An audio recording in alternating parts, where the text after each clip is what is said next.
ശബരിമല സ്വർണ്ണക്കൊള്ളയിൽ അന്വേഷണം UDF ഭരണസമിതിയുടെ കാലത്തേക്കും. കൊടിമര പുനഃപ്രതിഷ്ഠയിൽ വേഗത്തിൽ അന്വേഷണം നടത്താൻ വിജിലൻസിന് നിർദ്ദേശം നൽകി ഹൈക്കോടതി ദേവസ്വം ബെഞ്ച്. 2017 UDF ബോർഡിന്റെ നേതൃത്വത്തിലാണ് കൊടിമരം പുതുക്കി നിർമ്മിച്ചത്. ആവശ്യമെങ്കിൽ കേസെടുത്ത് അന്വേഷിക്കാം. ദ്വാരപാലക ശില്പങ്ങൾ വീണ്ടും പരിശോധന നടത്താനും ഹൈക്കോടതി SITക്ക് അനുമതി നൽകി.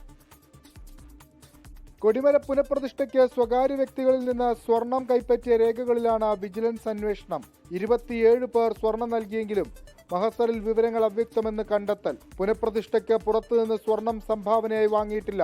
അന്വേഷണത്തെ സ്വാഗതം ചെയ്യുന്നുവെന്ന് 2017 ദേവസ്വം ബോർഡ് അംഗമായ അജയ് തറയിൽ. കൊടിമരം പണിയാൻ ഒരു തരി സ്വർണം ഒരാളേത് വാങ്ങിയിട്ടുമില്ല, അതൊട്ട് അവിടെ ഉപയോഗിച്ചിട്ടുമില്ല.